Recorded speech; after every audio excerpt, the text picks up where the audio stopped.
Lumapit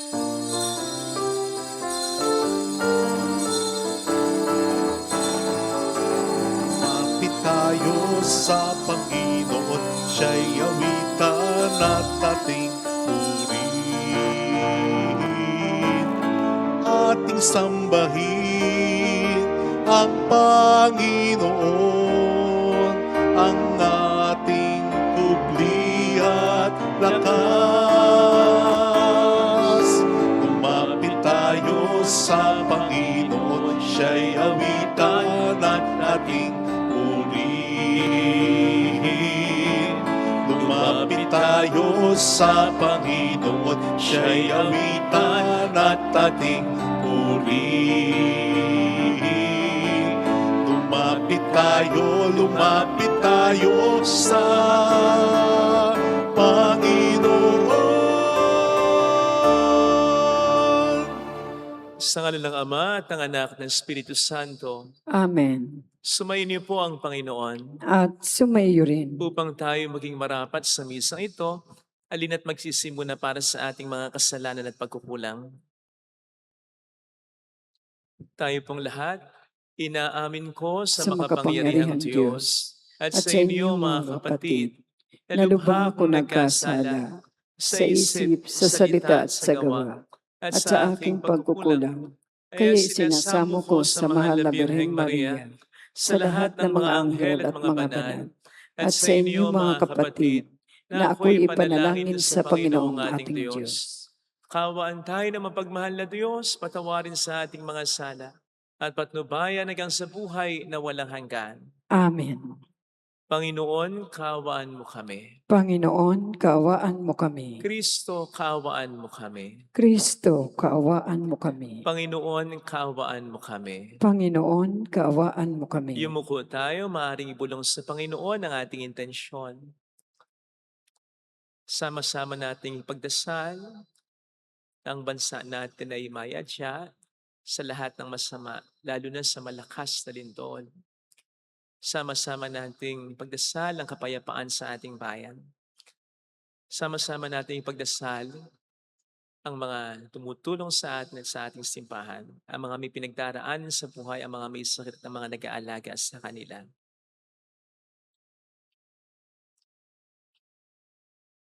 Manalangin tayo. Ama naming makapangyarihan, kaming iyong mga kinupkop ay niloob mong maging maanak sa liwanag mong kaloob. Huwag mong ipahintulot na sa katiwalian kami ay masangkot. Panatilihin mo kaming nagliliwanag sa iyong katapatang lubos na sumisikat. Sa pamamagitan ni Jesucristo, kasama ng Espiritu Santo, magpa sa walang hanggan. Amen. Ang salita ng Diyos mula sa aklat ni Propeta Amos. Gawin ninyo ang matuwid, huwag ang liko, upang kayo'y mabuhay. Sa gayon, sa inyo ang Panginoon, ang Diyos na makapangyarihan, tulad ng sinabi ninyo. Kamuhian ninyo ang masama, ibigin ang mabuti, at pairalin sa mga hukuman ang katarungan. Baka sakaling kahabagan ng Panginoon ang matitirang buhay sa bansang ito. Namumuhi ako sa inyong mga piging, hindi ako nalulugod sa inyong mga pagdiriwang. Hindi ko matatanggap ang inyong mga handog na susunugin, handog na mga uhay at mga hayop na pinataba bilang handog ng pasasalamat. Tigilan na ninyo ang magugulong awitan. Ayokong marinig ang inyong mga tugtugan.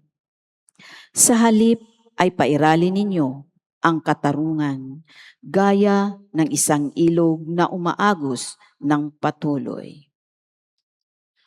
Ang salita ng Diyos. Salamat sa Diyos.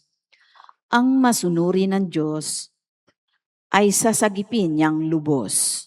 Ang masunurin sa Diyos ay sasagipin niyang lubos.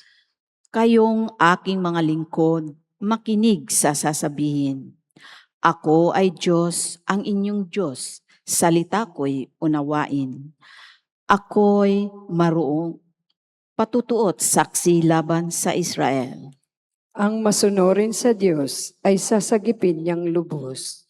Hindi ako nagagalit dahilan sa inyong handog, ni sa inyong mga haing sa dambanay sumusunog.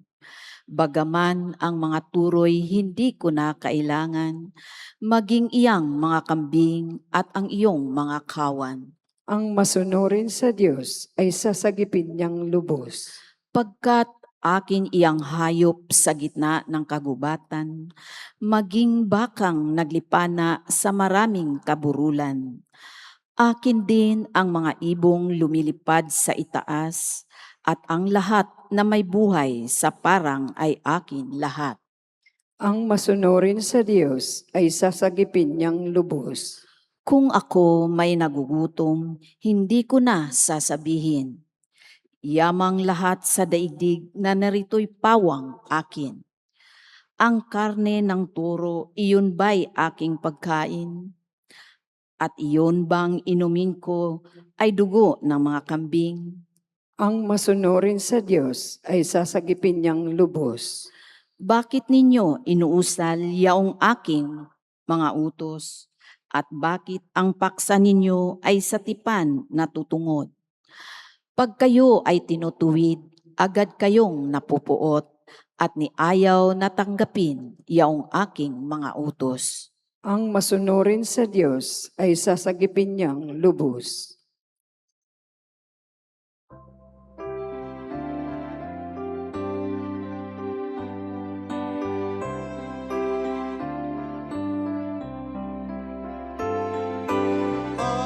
Hallelujah. Hallelujah.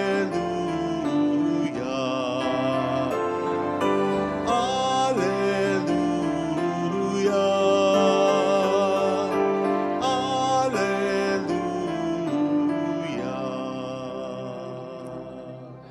Sumayin niyo ang Panginoon. At sumayo rin. Ang mabuting balita po ng Panginoon ayon kay San Mateo. Papuri sa iyo, Panginoon. Noong panahong iyon, nang dumating si Jesus sa ibayo, sa lupain ng mga Gadareno, sinalubong siya ng dalawang lalaking galing sa libingan. Sila inaalihan ng mga demonyo, napakababangis, kaya't walang mga hasduman doon. Pagdakay sumigaw sila, "Ano ang pakialam mo sa amin, anak ng Diyos? Naparito ka ba upang pahirapan kami ng hindi pa panahon?" Sa di kalayuan ay may malaking kawan ng baboy na nanginginain at namanhik sa kanya ang mga demonyo. "Kung kami palalayasin mo, bayaan mo kaming pumasok sa mga baboy na iyon." Sinabi ni Jesus, "Umayo kayo." Kaya't lumabas sila sa dalawang lalaki at pumasok sa mga baboy. Ang buong kawan ay biglang sumibad ng takbo tungo sa bangin, nahulog sa lawa at nalunod. Patakbong umuwi ng bayan ang mga tagapag-alaga ng kawan. At pagdating doon ay pinamalita ang lahat ng bagay, pati ang nangyari sa mga inalihan ng demonyo. Kaya't lumabas ang buong bayan upang salubungin si Jesus. Pagkakita sa kaniya, ipinamanhik nilang siya'y umalis sa kanilang lupain. Mga kapatid, ang mabuting balita ng Panginoon. Pinupuri ka namin, Panginoong Hesukristo. Welcome sa Our Lady of Lasalette Quezon Parish, kung saan nais lang pong umiyak at samahan tayo ng mahal ay nasa pag-iyak at sa pagdarasal upang maging maayos ang lahat. Hindi niyo po ba naitanong kahit minsan kung bakit pinabayaan ni Kristo na sumapi sa mga baboy, sa isang kawan ng mga baboy, ang mga demonyong pinalayas niya mula sa dalawang lalaking Gadareno sa ating narinig na ebanghelyo? I mean, pwede namang palayasin lang or pwedeng puksain na.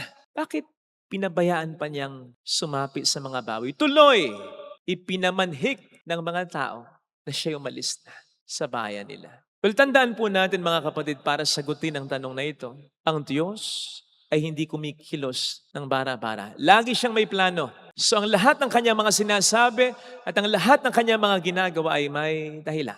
kailangan nating sampalatayanan yan upang hindi tayo maligaw. Lalo pa kung sa kanyang mga salita at kung sa kanyang mga kilos, kung sa kanyang mga desisyon tayo masasaktan. Pakatandaan po natin na makapangyarihan ng Diyos. Kaugnay nito. Narinig naman po natin sa ating ebanghelyo kung papaano ang mga demonyo, kahit pa legion ng mga ito, sa ibang version, yun ang pakilala nila. Marami sila, pulutong sila. No wonder, walang makapigil sa mga sinasapian nila. Pero sila ay nakita at narinig natin ditong nakikiusap kay Kristo. Kung palalayasin mo kami, pabayaan mo na lang sana kaming sumapi sa mga baboy na yun. It's because alam nila kung sino siya. Si Diyos na paulit-ulit na pumupuksa sa kanila, tumatalo sa kanila. Maliwanag sa mga demonyong gaano man sila kayabang, gaano man nila i-deny, hindi nila mapapantayan ng Diyos. As a matter of fact, narinig po natin, sila mismo ang nagsabi, kayang-kaya silang pahirapan ni Kristo. Ayun naman po pala, Father Hamak na mas makapangyarihan, mas malakas si Kristo sa kahit isang pulutong ng libu-libong mga demonyo. Yun nga bakit hindi na lang niya pinuksa ang mga ito? O bakit hindi na lang niya pinalayas nang hindi na siya naka-apekto sa kabuhayan ng mga tao? Again, ulitin ko, Diyos si Jesus, makapangyarihan siya, kaya hindi siya malilimitahan ng options. Hindi siya maubusan ng options. That is why, makasisigurado tayo na ito ang the best option on. Unang-una, pansinin po ninyo, pinalayas naman niya ang mga demonyo, di ba? At pinuksa rin niya. Yes, nadama yung mga baboy. Ano bang dahilan? Pwede tayong magbigay ng at least 2. Sa wari ko, ang una ay makikita natin dun sa sinabi ng Diablo. Kung kami palalayasin mo sa mga taong ito, bayaan mo kaming sumapi sa mga baboy na yon. Alam niyo, isa sa mga nakahihindik, nakabubuisit, at nakadidiri din naman nakatangian ng Diablo, ito talaga yung walang malay gawin kundi ang sumapi at sumira lang. Hindi sila nakukontento nung gagala-gala lang sa mundo. Hindi! Alumpihit sila. Hindi sila mapakali hanggat wala silang nasasapian. Kaya't ang sistema ng mga diablong ito, umalis man sila dun sa 2 lalaki, sasapi sila sa iba. At may pagkakataon pang bumabalik sila sa dating sinapian, pinahirapan nila. Ganon sila kasama.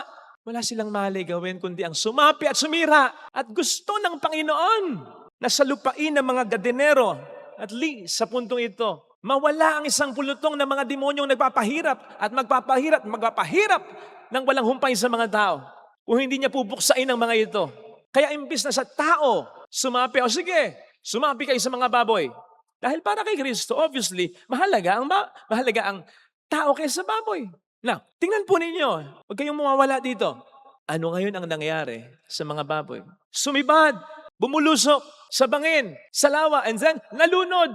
At naniniwala ako, kasama dito ang isang pulutong ng mga demonyo.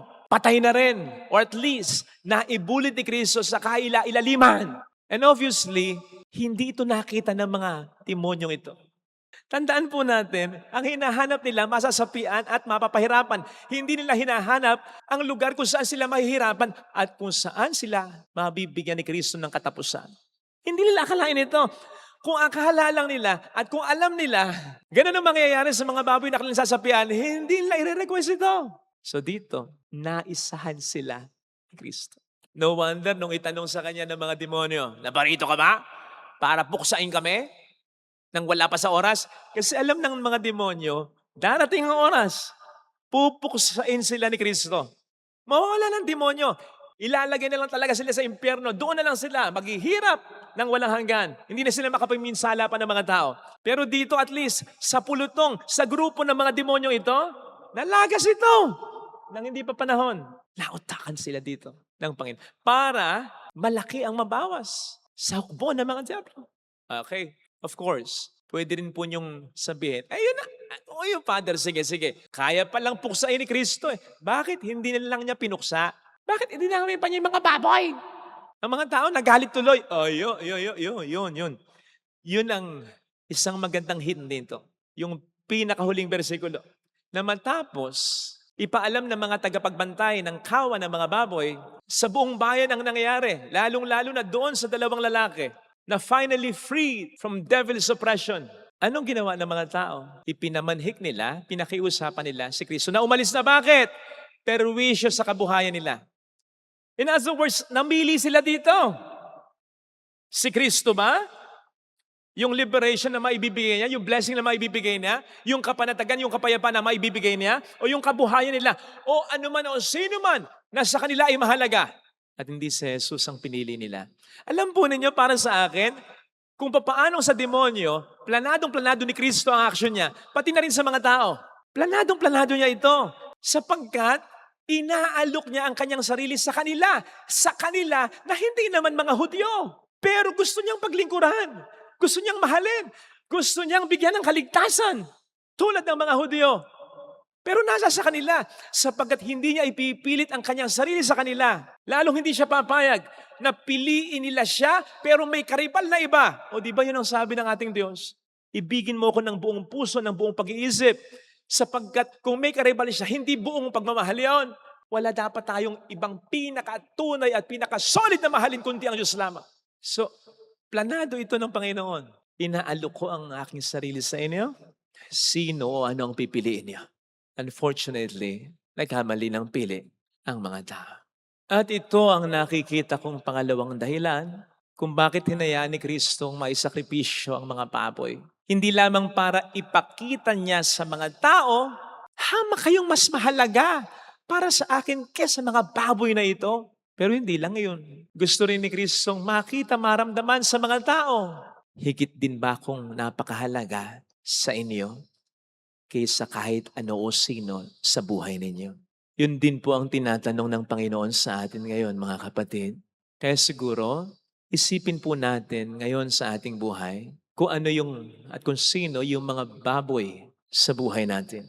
Yung pagkinuha ng Panginoon ay magtatampo tayo sa Kanya. Magagalit tayo, tatalikod tayo sa Kanya. Sasabihin natin sa Kanya, pwede ba umalis ka na sa buhay ko, hindi kita kailangan? Kukwestiyonin natin siya. Pwede ba wag muna tayo mag-usap? Isipin ko kung kailan ako magdarasal o magsisimba. Wag naman sana. Pasensya na po kayo kung naitulad ko sa baboy. Yung mga tao at mga bagay na pinakamahalaga ngayon sa buhay natin. Pero sinisigurado ko po sa inyo, maganda pa ang description ng isang baboy para sa mga tao at bagay na mahalaga sa atin kung sila ang pipiliin natin at hindi ang Panginoon. Maliwanag po ang sinasabi sa atin ni Prophet Isaiah 40:15. Ang lahat ng mga bansa ay walang kabuluhan. Sila'y parang mga isang patak ng tubig lamang sa isang lalagyan. Parang mga alikabok lamang. Mga bansa na po ang pinag-uusapan natin dito. Buong mundo na po ang pinag-uusapan natin dito. Kasamang lahat ng mga pinakamakapangyarihang bansa sa buong mundo. Ano ang sabi ni Prophet Isaiah? Sila'y parang mga alikabok lamang. Sana, huwag tayong magkakamali sa pagpili. Sana, ialaw man ng Panginoon, balang araw, na mawala ang mga pinakamahalagang tao, bagay sa buhay natin. Huwag tayong magalit, huwag tayong magtampo. Tama, hindi madaling intindihin. Pero siguro naman madaling intindihin ito. Hamak na mas mahalaga ang Diyos sa kahit sinong mahalaga o anong mahalaga sa buhay natin. Amen? Amen. But not until kunin ng Panginoon ang mga tao o bagay na mahalaga sa atin. Sana hanggang doon, amen pa rin. Magtiwala tayo na kapag ito'y inalaw ng Panginoon, tulad ng narinig natin sa ating ebanghelyo, ito ay para pa rin sa kabutihan natin. Wala po siyang kailangan sa atin kahit buhay natin, hindi niya kailangan. Pero mahal na mahal niya tayo. Tayo ang may kailangan sa Kanya at gusto ng Panginoon na yun ay maging maliwanag sa atin. Pahalagahan po sana natin siya ng higit sa sino mang tao, anumang bagay sa buhay natin. Amen. Ilagay natin ang ating kanang kamay sa tapat ng ating puso.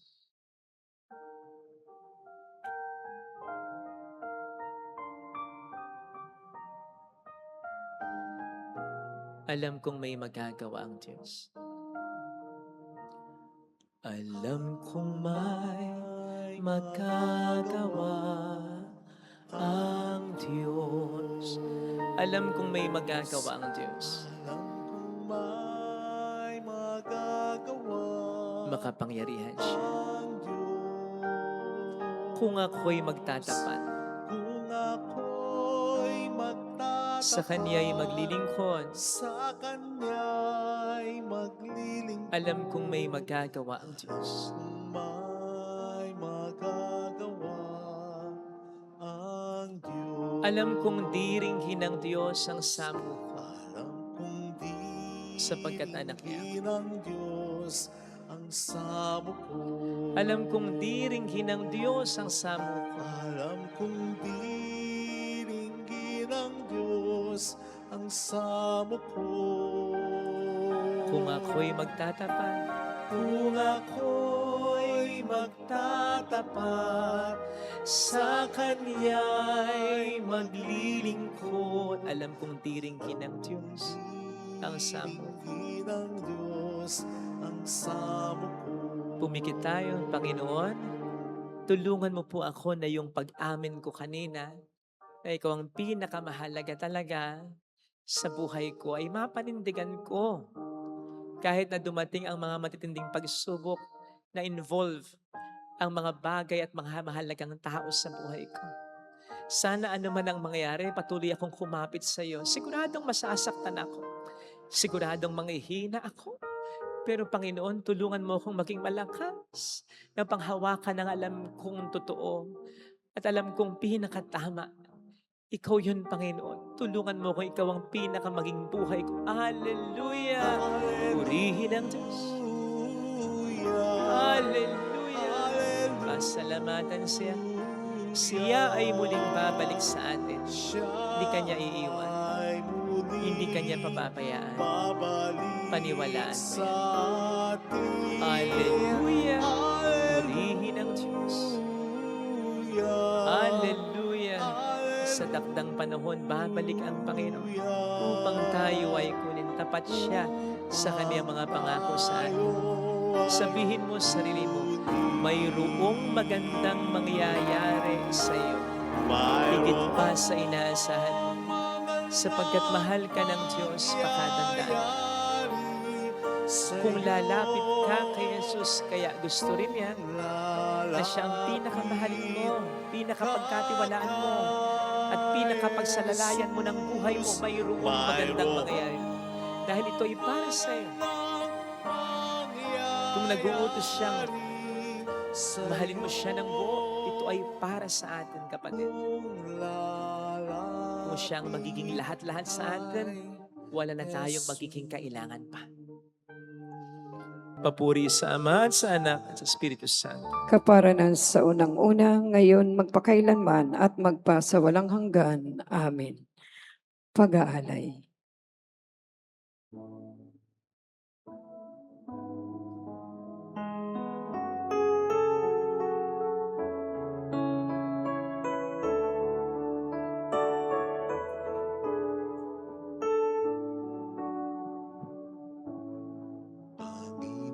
Panginoon, nawa ay tanggapin sa iyong mga kamay itong paghahain sa iyong kapurihan at dakilang kabanalan. Handog ng iyong sambayanan walang Panginoon,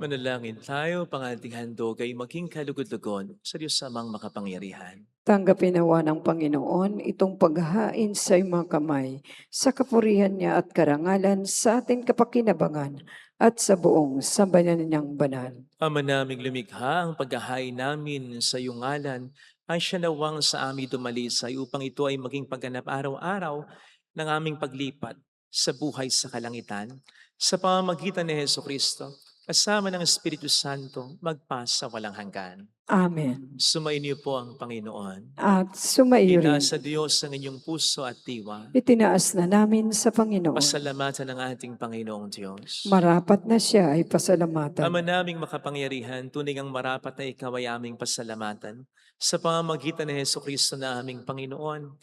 Siya ay naging kapwa naming maaasahan upang may mangunang umako sa pananagutan dahil hangad mong magbago ang kinamias ng pagkakanya-kanya ng sangkatauhan. Bunga ng pagtitiis, siya ay nanaig. Ang kamatayan ay kanyang nalupig. At siya ang aming daan para aming masapit ang iyong tapat at maasahang pag-ibig. Kaya kaisa ng mga anghel na nagkisiawit ang papuri sa iyo ng walang humpay sa kalangitan, kami nagbubunyi sa iyong kadakilaan. Santo, Santo, Santo, Panginoong Diyos ng mga hukbo, napupuno ang langit at lupa ng kadakilaan mo. Usana sa kaitaasan. Pinagpala ang naparirito sa ngalan ng Panginoon. Usana sa kaitaasan. Ama naming banal, ikaw ang bukhal ng tanang kapanalan. Kaya't sa pamamagitan ng iyong Espiritu gawin mo pong banal ang mga kaloob na ito upang para sa amin ay maging katawan at dugo ng aming Panginoong Heso Kristo. Bago niya pinagtiis ang kusang loob na maging handog, hinawakan niya ang tinapay, pinasalamatan kaniya, pinaghati-hati niya iyon, iniabot sa kaniyang mga alagad at sinabi, tanggapin ninyong lahat ito at kanin. Ito ang aking katawan na iahandog para sa inyo.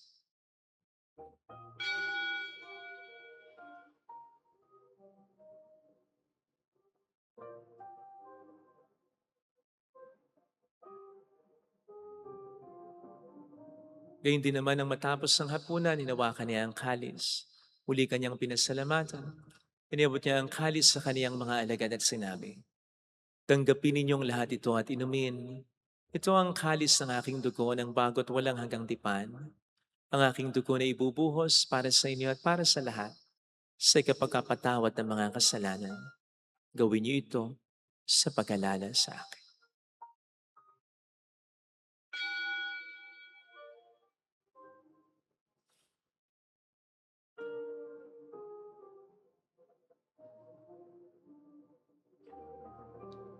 Ang misteryo ng ating pananampalataya. Si Kristo'y namatay, si Kristo'y nabuhay, si Kristo'y babalik sa wakas ng panahon. Ama, ginagawa namin ngayon ang pag-alala sa pagkamatay at muling pagkabuhay ng iyong anak. Kaya iniali namin sa iyong tinapay ng buhay at ang kalis ng kaligtasan. Kami nagpapasalamat dahil kami iyong minarapat at tumayo sa harap mo para maglingkod sa iyo. Sinasamo namin kami na magsasalo sa katawan at dugo ni Kristo ay mabuklod sa pagkakaisa sa pamamagitan ng Espiritu Santo. Ama, lingapin mo ang iyong simbang laganap sa buong daigdig. Puspusin mo po kami sa pag-ibig. Kaisa ni Leon na aming Papa, ni Dennis na aming Obispo at ang Tanang Kaparian. Alalahanin mo po ang mga kapatid naming nahimlay nang may pag-asang sila'y muling mabubuhay, lalo ng aming mga ipagdarasal. Saglit nating alalahanin at ipagdasal ang ating mga kakilalang namatay na.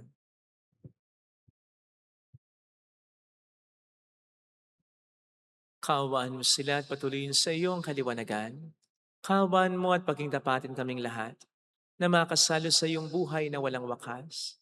Kaisa ang mahal na Birhen ng Lasal at ang Ina ng Diyos, isanusay ang kabiyak ng kanyang puso, lahat ng mga panal na namuhay dito sa daigdig ng kalugod-lugod sa iyo. May pagdiwang nawa namin ang pagupuri sa ikararangal mo sa pamamagitan ng iyong anak na aming Panginoong Heso Kristo. Sa pamamagitan ni Kristo, kasama niya at sa Kanya, ang lahat ng parangal, papuri ay sa iyo. Diyos Amang makapangyarihan, kasama ng Espiritu Santo, magpasawalang hanggan. Amen.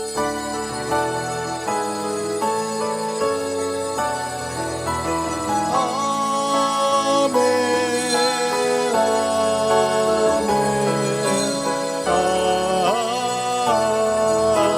Amen. Tumawag tayo sa ating Ama.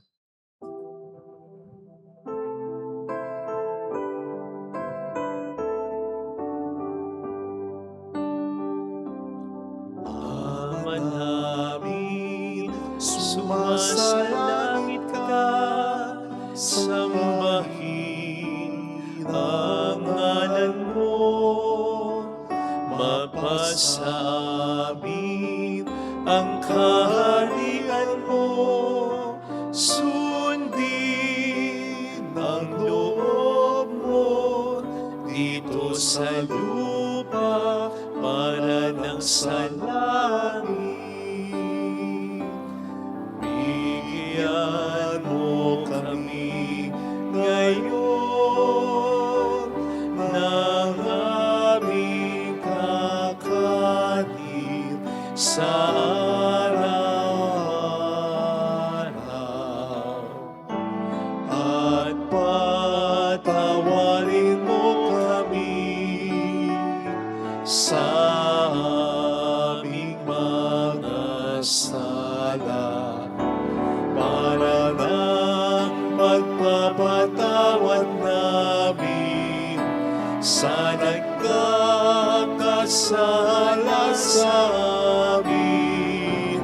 At huwag mo kami ipahintulot sa tukso, at ihadya mo kami sa lahat ng masama. Iniling namin kami adya sa lahat ng masama, pagkalooban ng kapayapaan araw-araw, iligtas sa kasalanan, samantalang aming pinaghahandaan ng dakilang araw ng pagpapahayag ng tagapagligtas naming si Heso Kristo.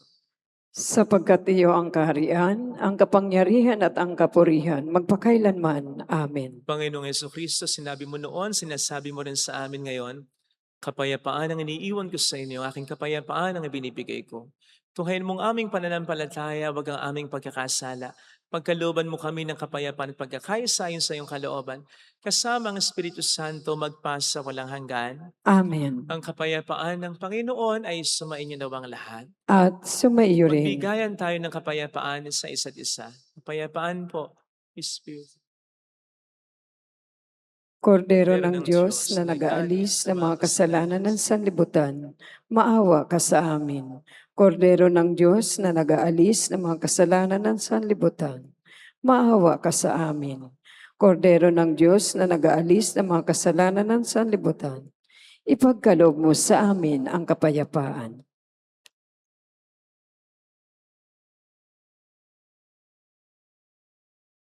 Narito sa harap natin ng Panginoon ang ating buhay at kaligtasan.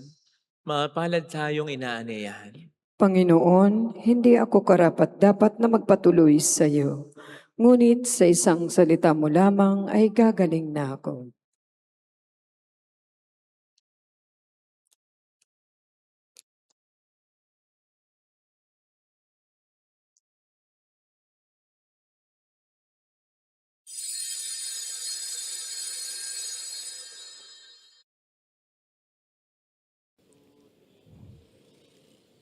Panalangin para sa espiritual na pakikinabang.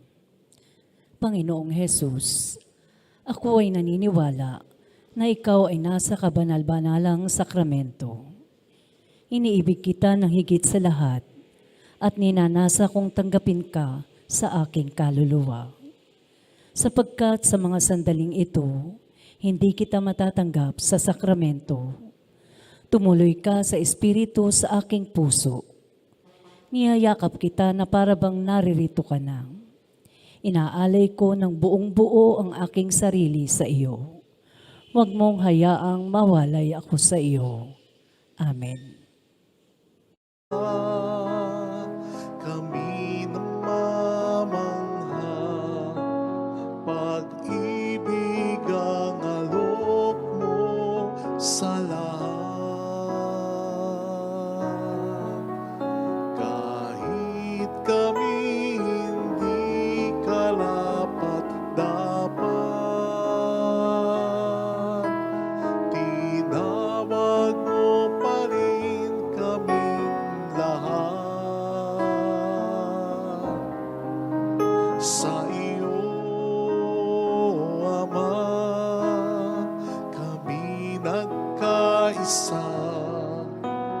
nagpupuri ngayon ang aming puso at kaluluwa.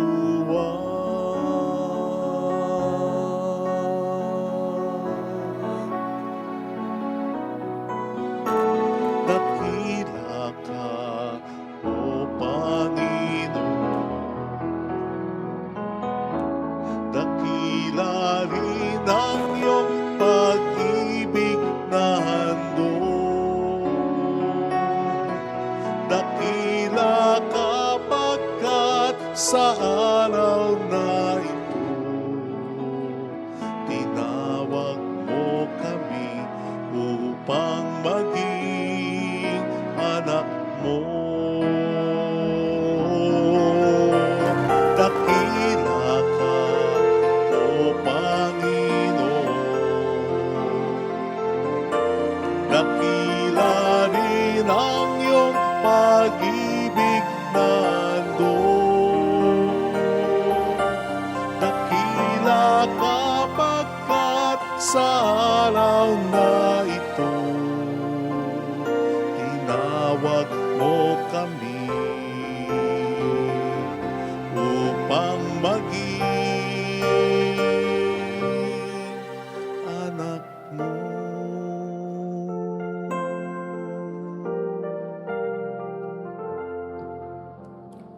Manalangin tayo.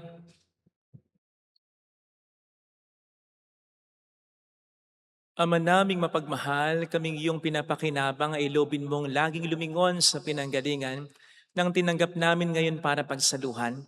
Sa pamamagitan ni Jesucristo, kasama ng Espiritu Santo magpas sa walang hanggan. Amen. Holy God, Holy Mighty One, Holy Immortal One. Have mercy on us and on the whole world. Holy God, Holy Mighty One, Holy Immortal One. Have mercy on us and on the whole world. Holy God, Holy Mighty One, Holy Immortal One. Have mercy on us and on the whole world. Jesus, King of Mercy, We trust in you. alalahanin. Alalahanin o mahal na Birhen ng Lazaret, ina ng pag-asa, ikaw ang nagpapaalala sa amin magbalik loob sa Ama. Ito ang nagpapatunay na ang kagandahan loob mo'y nanatiling busilak. Sa pag-aaruga mo sa amin, tungkulin mo'y tinupad. Sa paanan ni Kristo ay tinurin mo kami mga tunay mong anak. Kaya ninais mong ni Isay wag mapahamak. Maging sa iyong walang tigil na pananalangin pati luhay pumatak. Huwag naman mawala ng saysay ang iyong paghihirap. Hiling nawa namin sa iyo o aming inang liyag, na matapos ang pakikibaka namin sa mundong ito at sa pananatili namin tapat kay Kristo, sa kapurihan mo'y makibahagi kaming ganap, upang kung nasaan ka ngayon ay maparoon din kaming lahat, at ang kaganapan ng kaluwalhatian ng Diyos sa may tuluyang matupad, siya ay nawa. Mahal na Birhen ng Lazaret, tagapagkasundo ng mga makasalanan. Ipanalangin mong walang patid, kami mga dumudulog sa iyo. Marami pong salamat sa inyong pakikisa at sa mga tulong na binibigay ninyo na nagiging dahilan para marami din po tayong matulungan. Marami pong salamat sa pagmamahal nyo sa simbahan.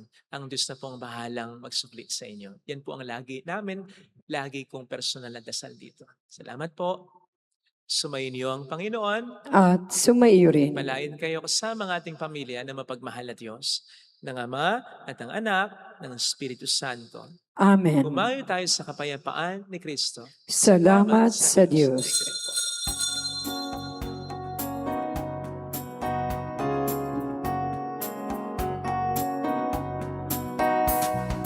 On this day, O Mother of our Lord, we sing you praise for lighting up our way. Your tears did soften up the hearts of men, and they still do today. May our love for you bring comfort in your pain. On this day, O Mother of our Lord, we sing you praise for lighting up our way. Your tears did soften up the hearts of men, and they still do today. May our love for you bring comfort in your pain.